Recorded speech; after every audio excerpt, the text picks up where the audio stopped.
Detektif Ace bagian 2. Hari ini hanyalah hari lain Detektif Ace berkeliaran di kota. Dia sedang menyiapkan koinnya untuk memesan teleskop yang baru diluncurkan. 40 dan 50. Aku telah menabung cukup banyak untuk teleskop baru ini. Saat dia masuk ke dalam toko, sebuah mobil lewat. Hei, nak. Masuklah cepat sebelum kau dapat masalah. Tapi hari ini adalah hari untuk memesan... Teleskopmu bisa menunggu. Ada masalah yang lebih besar. Ai, Pak. Aku kira... Jadi detektif dan polisi pergi ke lokasi kejahatan yang kali ini adalah sebuah museum.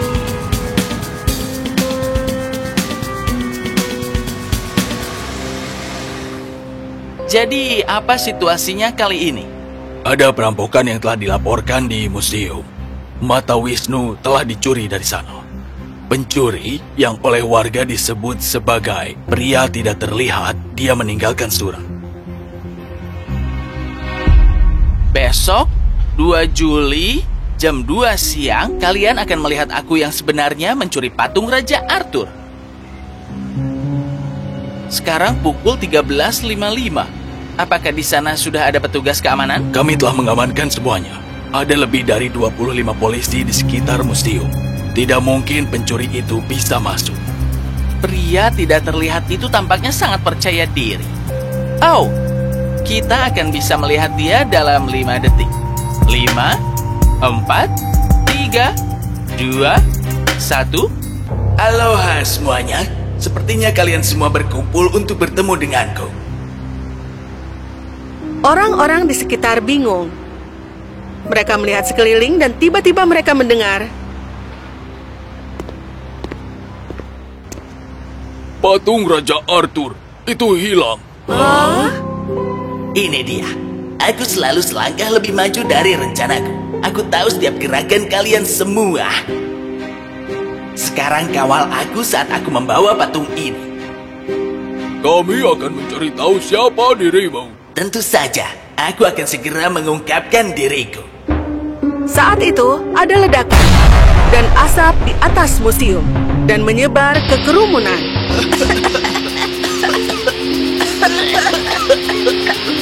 Saat asap menghilang, pencuri itu mengungkapkan dirinya tidak lain adalah... Aku di sini, detektif terhebat di kota ini. Detektif Ace. Tangkap aku jika bisa. Pencuri melemparkan granat asap lagi dan menghilang di udara. Kerumunan dan polisi berusaha mencari di sekitar TKP yang berasap. Oh, lihat. Dia di dalam mobil. Oh, tidak. Mereka datang ke arah kita. Kepala petugas menunjuk Ace di dalam mobil. Sebelum ada yang bisa berkerumun, Mark langsung pergi. Berhenti, pencuri. Saat petugas Mark dan Detektif Ace meninggalkan tempat kejadian, mereka sekarang harus tetap aman karena Detektif Ace dalam bahaya besar. Keesokan harinya, Detektif Ace dan petugas Mark ada di halaman depan berita. Situasinya semakin tidak terkendali. Kita harus memberitahu semua orang bahwa kita tidak bersalah. Detektif Ace menunjukkan sifat aslinya. Dia berada di balik setiap kejahatan kota. Itu pernyataan yang sangat ikonik. Hah. Oh, ayolah Ace. Kita butuh kau fokus. Mark, lihat ini. Detektif Ace melihat petunjuk di foto surat kabar. Detektif Ace pencuri ini punya bekas jahitan di garis rambutnya. Lihat, ini pasti topeng. Antar aku ke toko topeng di ujung jalan. Mereka adalah yang terbaik di kota dan kupikir aku telah meragukan mereka. Baiklah, ayo kita pergi. Mark dan Ace pergi ke toko topeng. Aku pikir aku harus memintamu untuk masuk. Aku ingin kau memberitahuku jumlah orang yang bekerja di sana. Baiklah kalau begitu. Kau tetap di sini dengan aman. Mark memasuki toko topeng dan melihat sekeliling.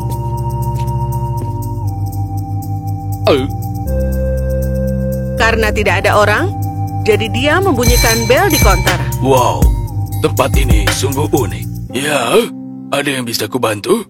Oh, selamat sore. Bisakah aku mendapatkan topeng kucing? Sesuatu yang terlihat realistis. Itu bisa diatur. Cukup tentukan kebutuhanmu di dalam buku tamu ini. Aku akan meneleponmu lusa. Jangan mintaku untuk membuatnya lebih cepat. Kalau tidak, aku akan membatalkan pesanannya. Oh, oke. Apakah kau bisa membuat topeng manusia juga? Seperti topeng doppelganger, itu spesialisasiku dan keponakanku. Tapi karena bisa disalahgunakan, kami tidak menerima permintaan topeng manusia lagi. Saat itu, keponakan Robert masuk. Apa yang kau lakukan di sini? Kita tidak punya apa-apa. Tolong pergilah. Robert, bukan seperti itu cara bicara dengan pelanggan. Tolong bersikap baiklah untuk kali ini. Maka mintalah petugas itu untuk pergi. Dia di sini untuk menyalahkan kita tanpa alasan. Maafkan aku, Tuan. Aku akan menelponmu saat pesananmu selesai. Oke.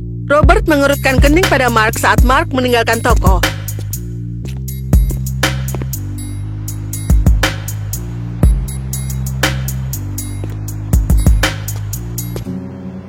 Saat Mark kembali ke mobil, dia bisa mendengar pengumuman di radio. Rumor mengatakan bahwa Detektif Ace adalah dalang di balik semua kejahatan yang terjadi selama ini di kota. Bisakah kalian percaya anak seperti dia bisa menjadi mafia? Kepala polisi Ben mengatakan dia secara aktif menyelidiki masalah ini dan akan menangkap Ace segera mungkin. Aku harap kau tidak merasa buruk tentang ini. Ini lucu. Sekarang aku mengerti saat mereka berkata media memutar kata-kata. Yang ini bagus. Aku suka Mafia Ace. Ada cincin yang bagus untuk itu. Aku terus lupa bahwa kau masih 14 tahun dan sembrono. Ngomong-ngomong, apa yang kau temukan? Sepertinya pemilik toko topeng tidak mengetahui tentang situasi ini. Tapi aku punya buku tamu mereka. Juga, pemilik memiliki keponakan yang tampaknya kasar dan mencurigakan. Jadi ada 2 orang yang bekerja di sana. Bisnis keluarga, bravo. Mari kita lihat apa kita dapat menemukan tulisan tangan yang cocok. Mereka memasuki ruangan dan melihat apakah ada yang cocok. Aha. Vernon Soles? Nomor telepon yang dia masukkan juga tidak valid. Jadi, apa menurutmu, Nak? Aku pikir aku bisa mengerti sekarang. Ayo pergi lagi ke toko malam ini. Tapi kali ini, aku akan ikut. Malam itu juga, Detektif Ace menyelinap ke toko. Mari kita lihat apakah kita bisa menemukan petunjuk tentang topeng itu. Ya, tapi aku sangat lelah. Tepat saat petugas Mark sedang beristirahat di atas meja, tidak sengaja bel terdorong, membuatnya jatuh. Tapi kemudian, itu tiba-tiba membuka area yang mengarah ke ruang rahasia. Menakjubkan, Mark yang lelah telah memberikan sebuah petunjuk. Aku merasa seperti aku melapor padamu. Ace dan Mark pergi menuju ke sana. Saat mereka bergerak maju, mereka melihat siluet. Aku melihat seseorang di sini. Oh, itu keponakan Robert. Ace melihat Robert mengambil topeng, yang ternyata topeng itu mirip Detektif Ace. Bingo. Sekarang aku tahu persis apa yang terjadi. Mark melompat masuk dan menangkap Robert dengan kostumnya. Jangan bergerak. Saatnya untuk menyerah dan mengembalikan semua yang kau curi. Dia tidak punya barang-barangnya di sini. Tangkap saja dia dan bawa dia ke mobil. Menurutmu di mana itu? Akan kuberitahu ketika saatnya tiba. Robert lalu diborgol dan dibawa ke mobil. Dan mari kita buat hal yang bagus. Laporkan ke berita bahwa Detektif Ace telah ditangkap oleh petugas Mark dan minta semua orang untuk berkumpul di museum pada pukul 12.30. Baiklah, Nak. Keesokan harinya, Detektif Ace dan petugas Mark memutuskan untuk pergi ke museum itu untuk mengekspos Robert. Kerumunan telah berkumpul ketika surat itu diumumkan di radio dan internet. Keamanan dan kepala semua hadir juga. Kerumunan tersentak ketika mereka melihat petugas Mark membawa Detektif Ace. Akhirnya Detektif Ace tertangkap. Kami di sini untuk membuat pengumuman. Kami tidak hanya menangkap Detektif Ace, tapi... Kerumunan menunggu dengan rasa ingin tahu. Ada banyak yang bergumam. Mark meminta Detektif Ace untuk datang. Kita memiliki 2 Detektif Ace? Ini konyol sekali. Apa yang sedang terjadi? Detektif Ace ini sebenarnya keponakan pemilik toko topeng Robert. Dan itu belum berakhir. Pria sebenarnya di balik itu adalah ketua polisi siapa namanya? Ben. Oke. Apa yang kau bicarakan? Hei, Nak. Aku akan dipecat jika ternyata ini salah. Pertama, perampokan diumumkan. Dan ketika kau mengungkapkan bahwa itu adalah aku tahu itu adalah jebakan. Kedua, saat aku melihat jahitan di garis rambut di gambar koran, Aku tahu aku harus mengunjungi toko topeng. Jadi saat Mark masuk, dia memberiku buku tamu, dan aku segera mengenali tulisan tangan kepala polisi Ben di buku tamu itu. Sayang sekali kau tidak mencoba mengubah tulisan tanganmu, Vernon Solis. Selanjutnya, jika perampokan terjadi meskipun keamanan di museum sangat ketat, pasti ada seseorang dari departemen yang membantu perampokan itu. Robert tidak mau mencuri. Dia membantu kepala polisi Ben membuat topeng yang mirip denganku atas permintaan kepala polisi Ben agar seluruh kota melawan. Hati-hati kalau bicara, nak. Robert masuk seperti pengunjung biasa di museum, dikawal oleh kepala polisi Ben. Dia pergi ke ruang ganti dan mengganti pakaiannya dengan detektif Ace. Dan kemudian muncul untuk mencuri artefak berharga. Dan perampokan kedua yang terjadi, kau memutuskan untuk mengawal Robert ke museum ketika tidak ada yang diizinkan untuk masuk. Apakah kau sudah gila, Mark? Kau kupecat. Lalu mengapa kau dengan santai keluar dari museum ketika pencuri itu tepat berada di dalam museum? Kau sepertinya tidak tampak terkejut kemarin. Tulisan tangan, peristiwa, dan perilaku kemarin semuanya terhubung ke satu titik, yaitu kepala polisi Ben.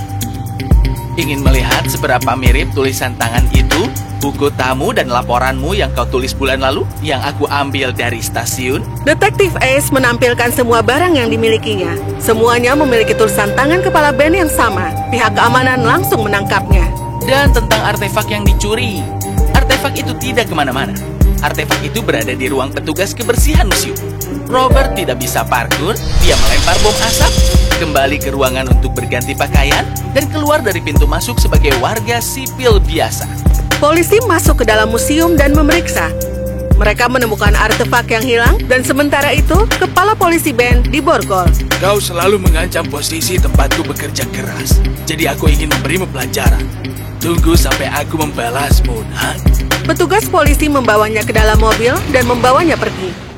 Dan sekali lagi, Detektif Ace memecahkan sebuah kasus dengan mudah. Jadi apa hadiah yang kau inginkan kali ini, nak? Mafia Ace menginginkan teleskop yang ingin aku pesan. Ya, mintalah sesuatu yang lain. Wali kota baru telah memesannya untukmu 2 minggu sebelum teleskop itu rilis. Oh ya, aku akan tidak bertugas hari ini. Menatap bintang.